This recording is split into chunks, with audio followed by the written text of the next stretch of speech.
Hi, everyone. Welcome to Church Online. Thanks for tuning in from wherever you may be watching today. It's my privilege to share today's online service with you. And if you are joining us for the very first time online, we would love to get to know you, help you get connected here at the church. All you have to do is text "Hey Neighbor" to 97000, and we will reach out to you. In a few minutes, we will be joining the live in-person service for a message from Mike Foster in our series on the parables of Jesus, A Better Story. But before that, we will worship together, and I'll be back in a moment to share a few announcements. Let's worship.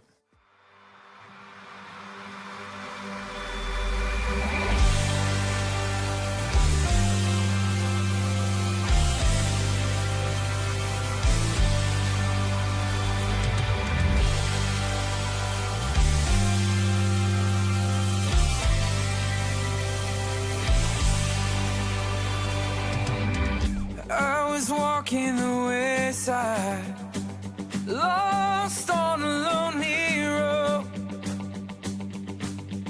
I was chasing the highlight, trying to satisfy my soul. All the lies I believed in left me crying like the rain. Then I saw lightning from heaven, and I've never been the same. Oh, I'm gonna climb a mountain, I'm gonna shout about it. I am a child of love. I found a world of freedom, I found a friend in Jesus. I am a child of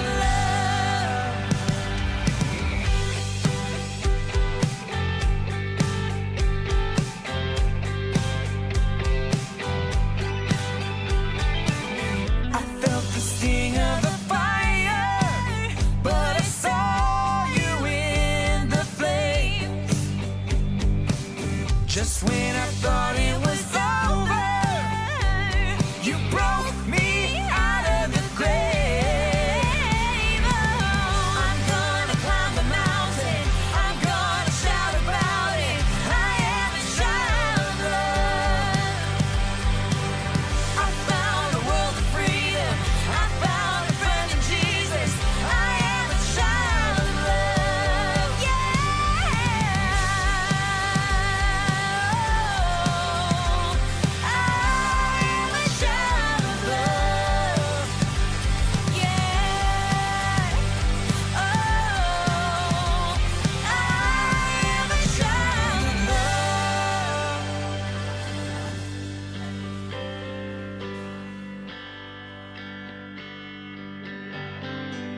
Nothing can change the way you love me. Nothing can change the way I belong to you. Yes, I do. Nothing can separate. Nothing can change the way you love me. Nothing can change the way I belong to you. Yes, I do.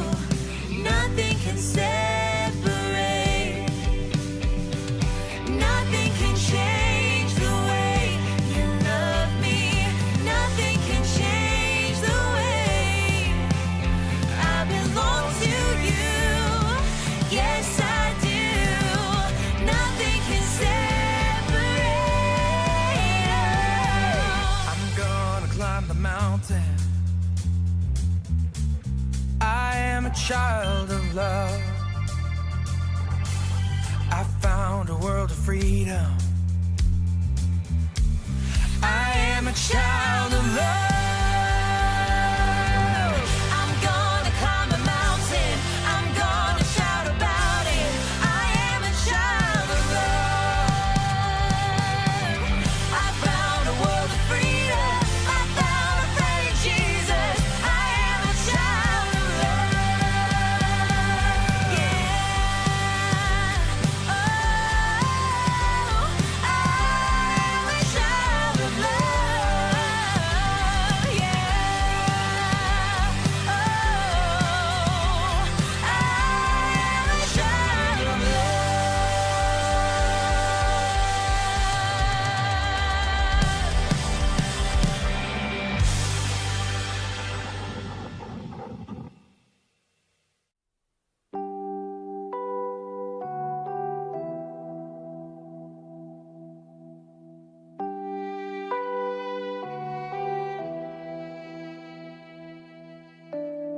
Grandeur earth has quaked before,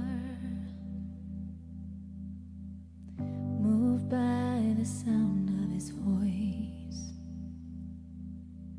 Seas that are shaken and stirred can be calmed and broken for my regard. And through it all, my eyes are on you.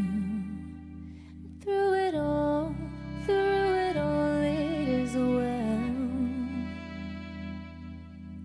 Through it all, my eyes are on you, and it is well with me.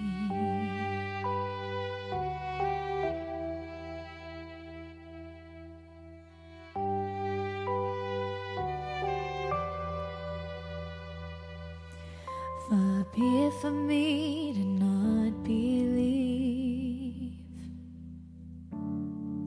even when my eyes can't see. And this mountain that's in front of me will be thrown into the midst of the sea. And through it all, my eyes are on you. And through it all, it is well. And through it all, my eyes are on you. It is well. It is well. So let go, my soul, and trust in Him. The waves and wind still know His name. So let go, my soul, and trust in Him. The waves and wind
Hello, everyone, and thanks again for joining us online. We are so grateful that you've decided to spend some time with us today. Mike Foster, he's going to be taking the stage in the worship center in just a moment. But before he does, I would like to share a few announcements with you. As you know, we are back to meeting indoors here at the church on a Sunday morning. Last weekend, it was our first Sunday back in the building. And wow, it was so amazing to see people walk through the doors again. And when you are ready, we would love to see you back at the church on a Sunday with us. We've got 2 Sunday worship services at 8:30 and 10 a.m., along with kids and students programs. You do not have to register to visit on a Sunday, but we will be wearing masks during the worship service, so make sure you bring one. To stay up to date with all the details for each Sunday, make sure you are receiving our email newsletter. You can follow the link below.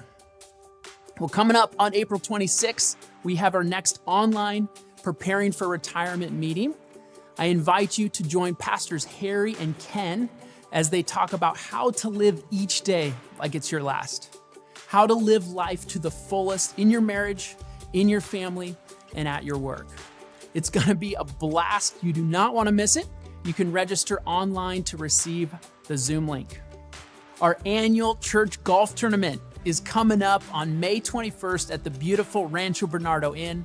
Like last year, it will not be a shotgun start, but individual tee times. You can register online as we support Alabaster Jar Project in their fight against human trafficking.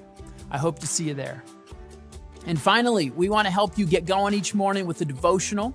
If you text daily devotional, all one word, to 97000, we will text you a link every morning. Don't miss out. I want to thank each and every one of you who generously support the ministry here at the church. Your gifts, they matter as we meet the physical and spiritual needs of our community, both here at church and for our online congregation.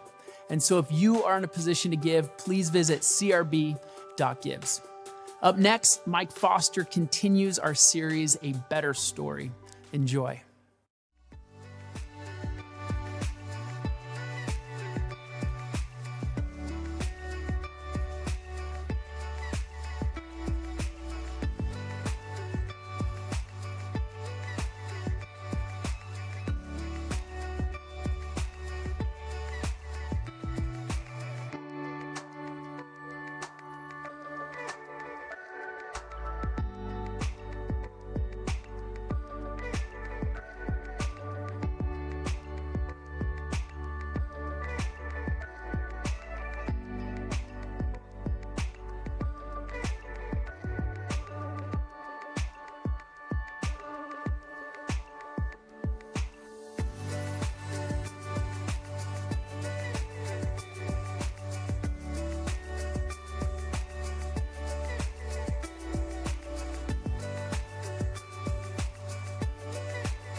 Good morning. It's good to be with you. It's nice being in this building too. So yeah. Hey, and if you're not in this building, you're watching us online, welcome to you too. We're glad you're here. So we're continuing our series called A Better Story, where we're looking at the parables of Jesus. And today we're going to look at the parable of the talents. And it's a great parable, a really powerful parable, and some really incredible things to kind of garner from the story that Jesus tells about how he operates and how God operates and how the kingdom operates. Because basically that is what Jesus is doing with these very simple stories. He tells a simple story, seems kind of straightforward at first, but it has lots of deep meaning for our lives and how we should respond and live as Christ followers. So I don't know about you, I think so often in our lives, and especially over the past year, it's been easy to kind of coast a little bit. And we've just been trying to maybe be in survival mode, just trying to get through, the day, trying to do online schooling with our kids, or trying to get through just another Zoom meeting at work. And there's been a lot of change and a lot of disruption over the past year.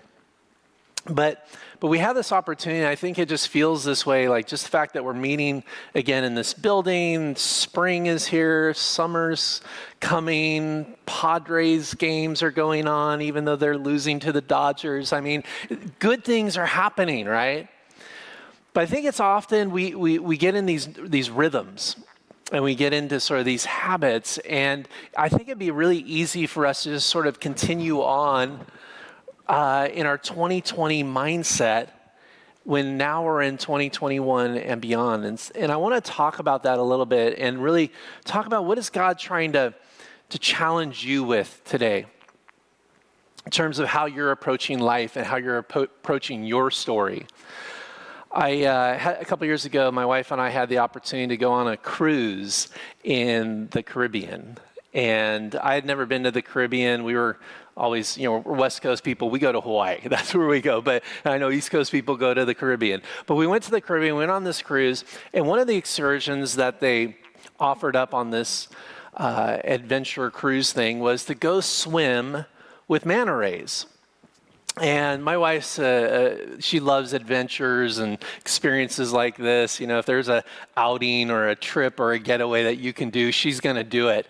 And then I usually reluctantly go along because my version of vacation is just sitting by a pool, eating nachos, reading a book, being quiet, ignoring everybody around me. I don't want to, that's my version. He's like, yeah, that's me too, yes. But I want to be a good husband, so I said, yes, I'll go with you on this manta ray thing. Let's do it. And I just asked her, I said, hey, I want to be clear on this. Like the water in the Caribbean is warm, right? Because I don't like cold water. I really, really don't like cold water. I won't go in the water here on the West Coast. I barely get into Hawaii water, which is pretty warm from my understanding, but I didn't know anything about Caribbean water. But is it warm? And she's like, yeah, no, it's warm. It's going to be warm. People tell us it's warm. And, there's sun's out. I'm sure it's warm, right? I'm like, okay, I'll go on the manta ray thing and let's do this. And so they piled a bunch of us on these little boats and they took us out to this dock in the middle of nowhere to have this experience with these manta rays. And we get off the boats. We're standing on the dock. There's, let's say, 30, 40 of us there. And people start getting in the water, and I'm noticing sort of their reaction to the water. Because when you don't like cold water, you pay attention to these things, right? I'm saying like, wow, they're getting in kind of slow. And they're doing things like, that's not a good sign, right? And so I'm like, oh my, we're going to have a little problem here. And so everybody gets in the water, and then there's me. I was being kind and gracious. No, you go ahead. You go. No, seriously, you get in the water first. I'll wait. I'll just stay. And so my wife gets in there. Everybody's in the water, and I'm standing on the dock. I'm like, I can't go in. I can't do this. That water is, I actually put my toe in the water. I'm like, this is freezing water. But I see everybody having fun with the manta rays. My wife's super excited. She's like, come in. It's not that cold as you get used to it. I'm like, no, it's cold. That's all I need to know. I'm not getting in. So come in. And she's doing her thing. Other people, there's a photographer out there taking pictures. And I'm just there, the only person standing on the dock. And for about 15 to 20 minutes, I just stand there and going, I can't get in the water. My central nervous system will break if I get in the water. I will collapse as a human being if I feel that cold water. And so my wife says, no, you got to get in. I'm like, oh, you're right. I got to get in. We're here. Let's go. And I just slowly, painfully got into the water and eventually got used to the water and actually had a really good time with the manta rays. And we took this picture. I think we paid $100 for that photo, right? There's us and a manta ray. I know it looks like a big, hefty trash bag, but that's a manta ray. Here's kind of the point of the story. I think, man, it would have been so easy. I could have just sort of said, you know what, I don't like cold water, so I'm staying on the dock. This isn't what I signed up for. They said the water would be warm. It's not warm. I'm staying here. I see a lot of people having fun, but I'm just going to lock down here and do my thing. I think a lot of us are being presented with that choice in our life right now. You could stay on the comfort of the dock, and you could stay there, and you probably have every right to stay there.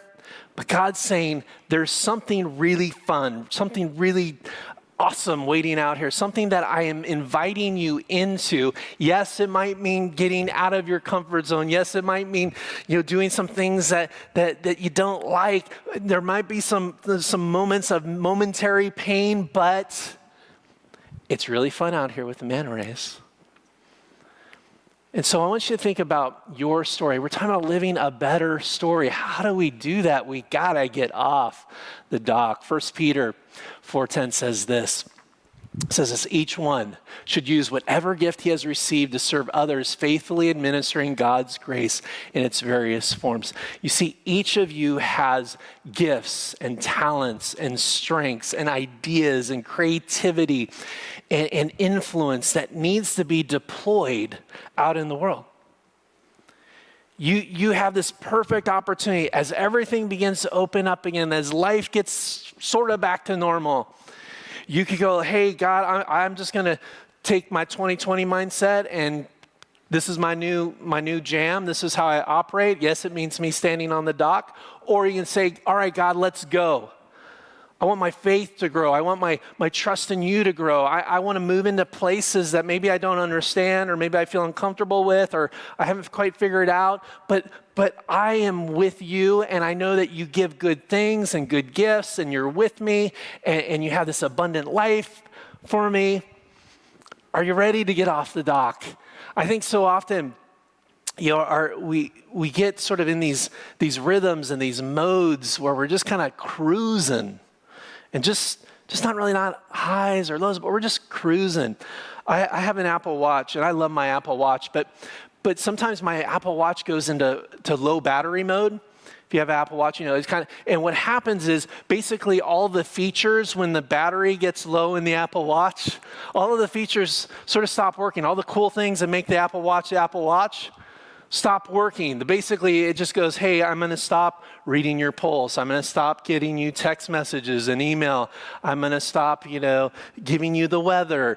And I'm actually going to go from a nice, beautiful kind of looking face to just a really basic Casio looking face. That's what it does when it goes into low battery mode. And I think a lot of us, because of what we've experience over the past year, maybe we've gone into low battery mode. So let me ask you, is your faith in low battery mode right now? It's like, hey, I've shut some things down. Some things have gotten quieter. I've gotten a little safer, a little more comfort zone has come into my life. Things, maybe you're a little more siloed. Maybe you stopped dreaming. All of a sudden, you're in low battery mode. Here's the principle I want you to catch a hold of, though. God has given us a lot of beautiful gifts, a lot of beautiful things. He's trying to flow stuff into you so you can flow it out. But here's the deal. You maximize the blessing you receive by managing the blessings you have. See, if you want more from your story, you want more from life, You want more of the gifts that God is waiting to give to you? You got to give them away. So he's not going to give, if you hold it, if you keep it to yourself, if you don't maximize it, you don't engage, he's not going to give you anything more. And that's what we're going to learn here in this parable. Basically, you grow what you sow. And we see this in Matthew 25. Jesus again tells this story, verse 14, "For it is as if a man going on a journey summoned his slaves and entrusted his property to them. To one he gave 5 talents, to another 2, to another 1, to each according to his ability. And then he, the master, went away." So Jesus is telling this story, and he's talking about a story that was pretty well known in sort of the first century, like this principle of a master equipping servants or slaves to go out, like to take these talents and to invest them and to grow them for the master. That was a concept that the listener would have understood at the time.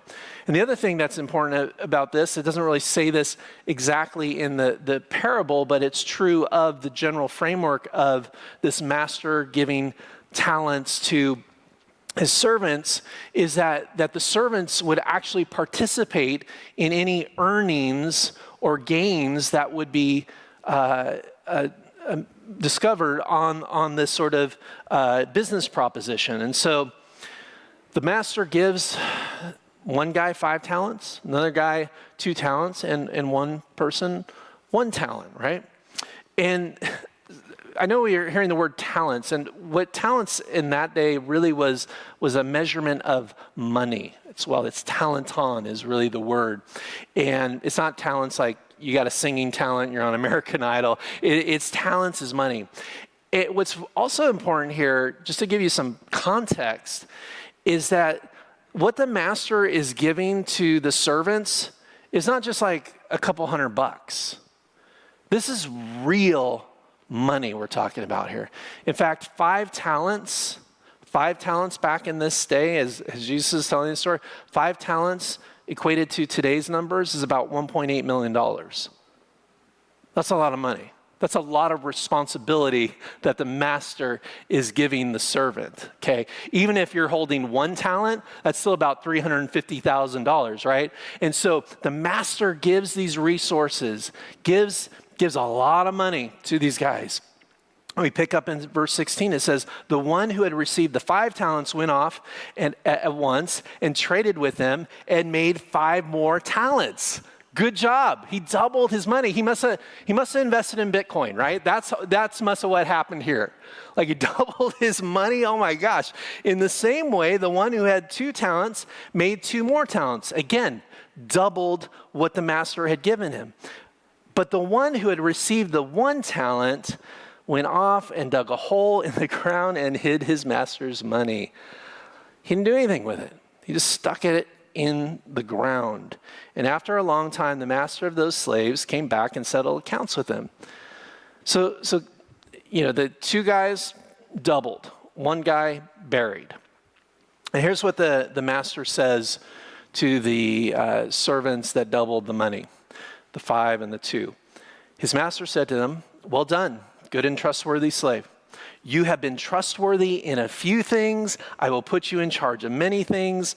Enter into the joy of the master." Then the one who had received the 1 talent also came forward, saying, "Master, I knew that you were a harsh man." And it's really important here in the scriptures, like that word master is actually the Greek word kurios. And what really kurios means Lord. So really, Jesus in this telling of the story is saying, I'm referring to myself as the master in this story. I'm the Lord. I am the guy giving the talents. And here's this guy who I gave 1 talent to who's saying, I'm harsh. Well, listen, that doesn't make any sense at all at first. I mean, any master who would give you $350,000, and the way this whole business setup goes, you get some of the earnings and a percentage of the earnings off of that, that doesn't sound like a harsh master. That sounds like a very good master. Like, I'm going to give you a lot of my resources to go invest, but I'm also going to allow you to benefit. And here's this guy with one talent. He goes, Master, I knew that you were a harsh man, reaping where you did not sow and gathering where you did not scatter seed. So I was afraid, and I went and hid your talent in the ground. Here, you have what is yours. But his master replied, you wicked and lazy slave, you knew, did you, that I reap where I did not sow and gather where I did not scatter. See, the biggest problem here is not about the risks and the returns and the percentages and the money.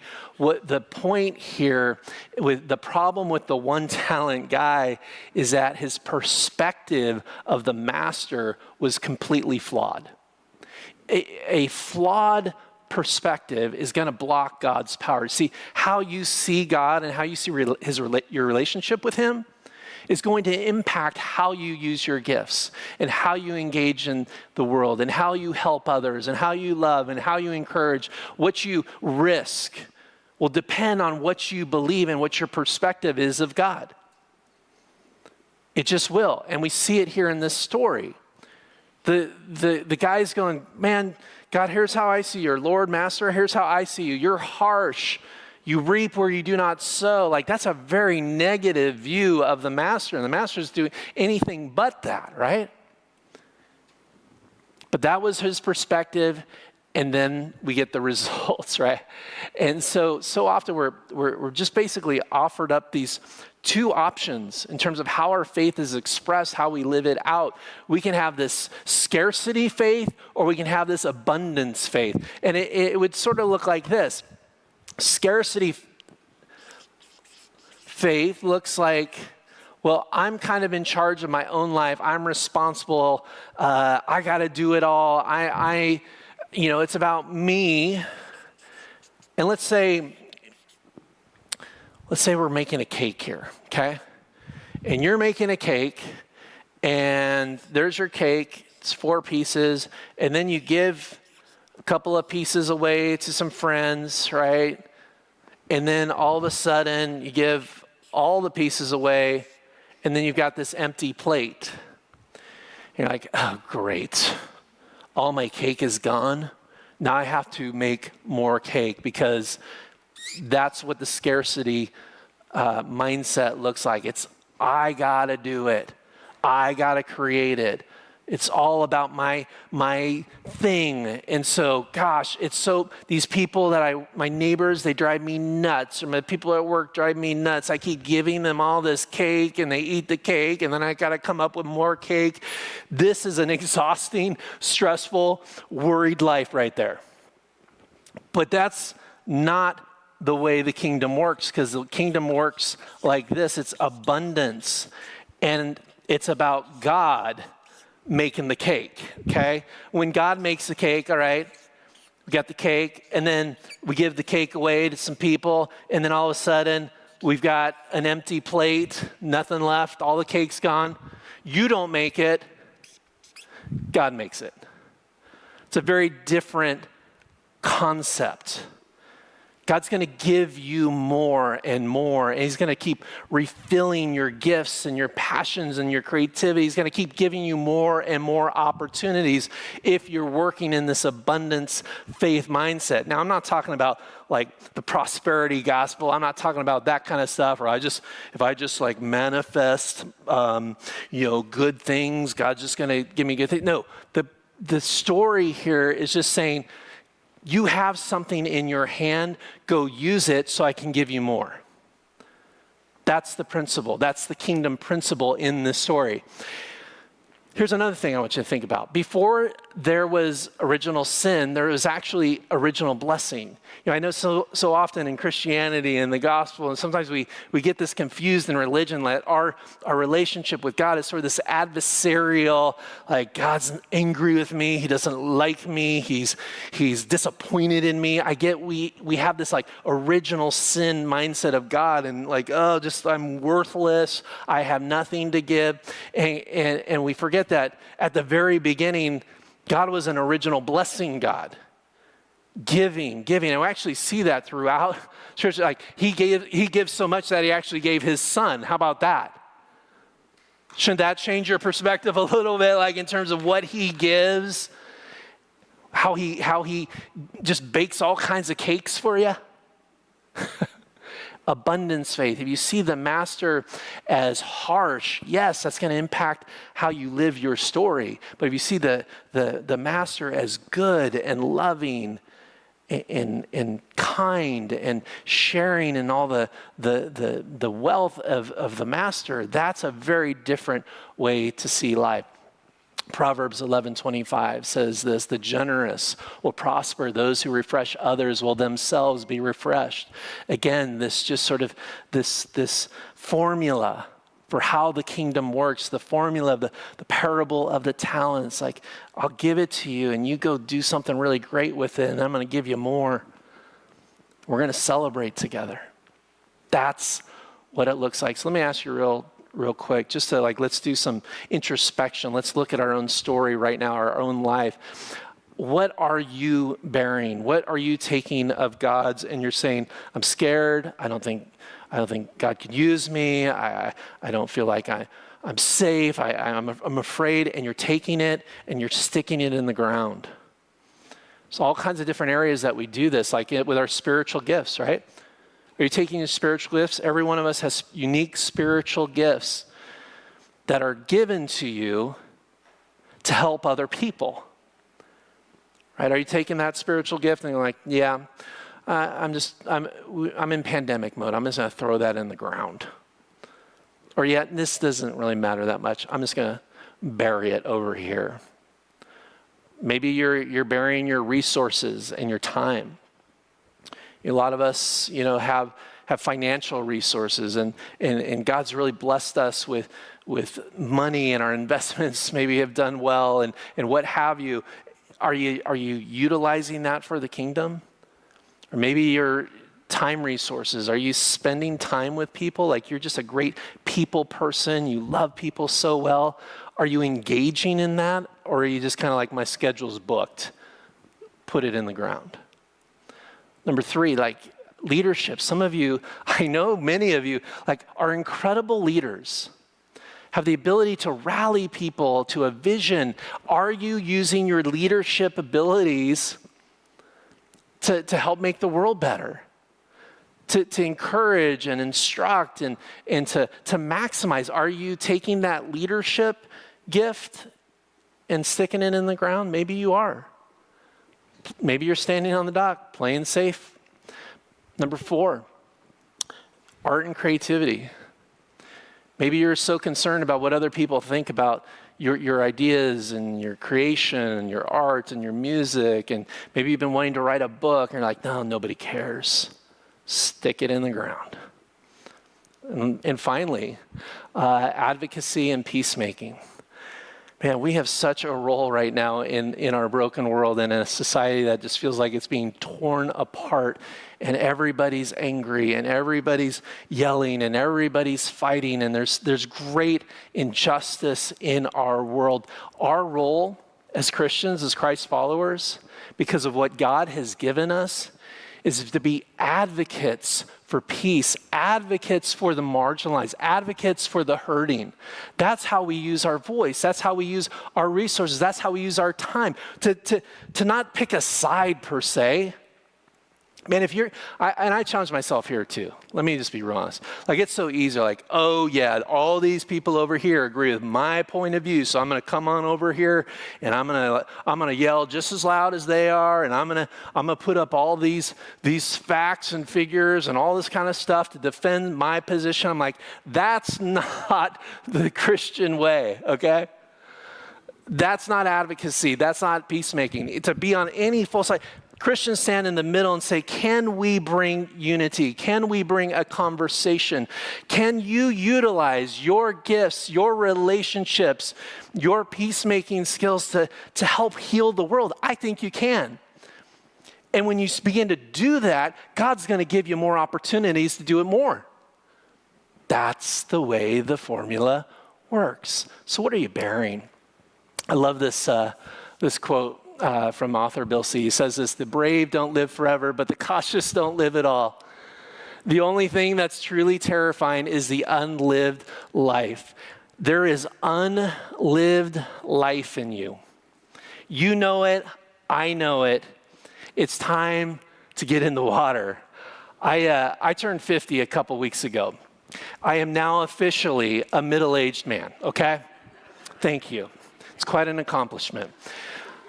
And listen, when you have birthdays, these big sort of birthdays on the decades, and especially I think 50 is a big one, you kind of have two options.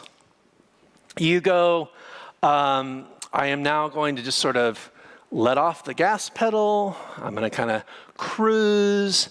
Maybe I'm going to buy a red Corvette. I don't know. This is what middle-aged men do. I could just sort of, say, hey, I'm just going to it's going to slowly kind of wind down with life. Now, I'm like, hold on, is that what I want? And not only is that what I want, is that what God wants? I think I got another 30, 40 years left. Maybe 50 if I keep riding my Peloton, right? If I keep riding that Peloton, I might maybe live to 100. But some of us are like, yep, I'm 50. Yep, I'm middle-aged. It's all just cruising and coasting and Corvettes and just we're done. Like, why? I mean, you may be 70 right now. I'm like, let's go, right? I mean, if we're going to follow what the scripture says to a better story, it's like, let's engage. Let's give it something away. Let's keep activating our faith in the world. You believe, I know there are people in this room right now who believe something about their story that isn't true. Who believe something about their future that isn't true. That it makes sense to you right now, but when it lines up with the story and the parable of the talents, when it lines up with God's word, when it lines up with who God really is, it doesn't make sense. You're standing on the dock and you're afraid to get in the water, and what I'm telling you is that just beautiful, beautiful, beautiful manta rays. There's all kinds of fun. There's all kinds of influence and impact waiting for you in the water, but you got to get off the dock. You got to trust God. You can't take your gifts and put them in the ground. Let's bow our heads in prayer. God, thank you so much for using people like us to accomplish your mission. And God, I pray that we trust you and know that you're a good, good Father, and that you're inviting us into a better story. A story where we don't have to kind of live in this low energy or low battery mode, and this story that isn't about comfort zones. This is a story of life. It's a story of dreams. It's a story of blessing. That's how I want to live, God, and help each and every one of us live that way today. It's in your Son's name we pray, and all of God's people said, amen.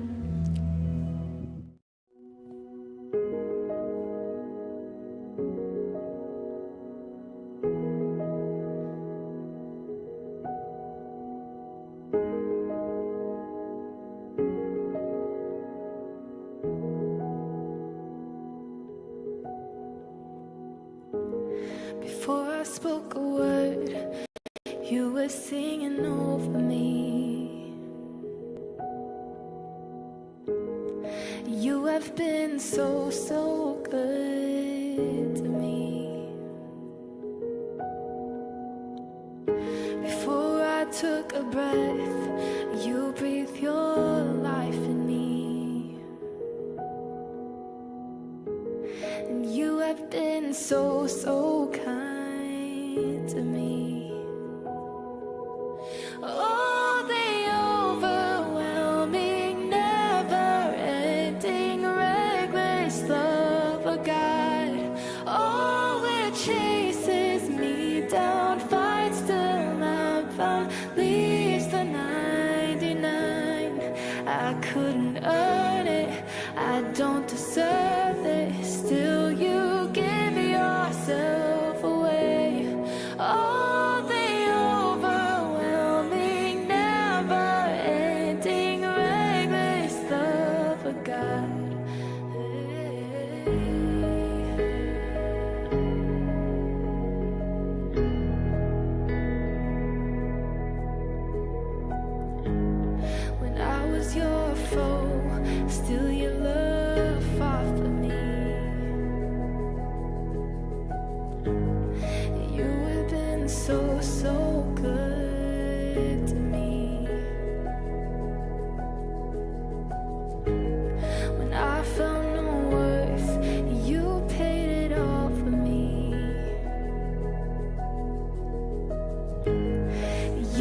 so, so kind to me.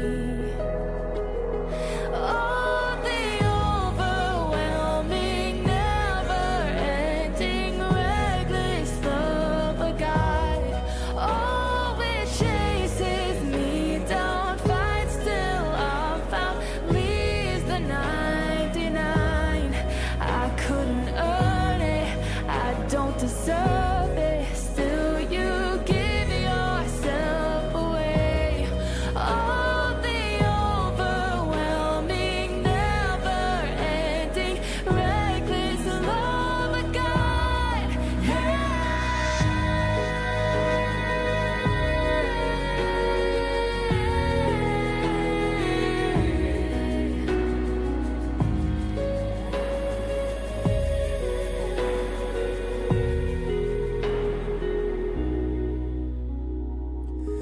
There's no shadow you won't light up, mountain you won't climb up, coming after me. There's no wall you won't kick down, lie you won't tear down, coming after me. There's no shadow you won't light up, mountain you won't climb up, coming after me. There's no wall you won't kick down, lie you won't tear down, coming after me. There's no shadow you won't light up, mountain you won't climb up, coming after me. There's no wall you won't kick down, lie you won't tear down, coming after me. There's no shadow you won't light up, mountain you won't climb up, coming after me. There's no wall you won't kick down, lie you won't tear down, coming after me. Oh, the overwhelming, never-ending, reckless love of God. Oh, it chases me down, fights till I'm found, leaves the 99. I couldn't earn it, I don't deserve it. Still, you give yourself away. Oh, the overwhelming, never-ending, reckless love of God.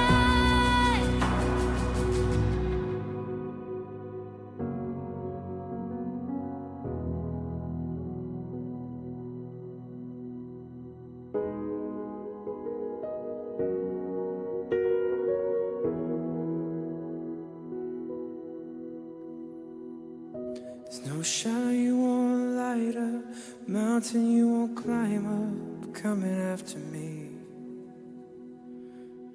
There's no wall you won't kick down, lie you won't tear down, coming after me. There's no shadow you won't light up, mountain you won't climb up, coming after me.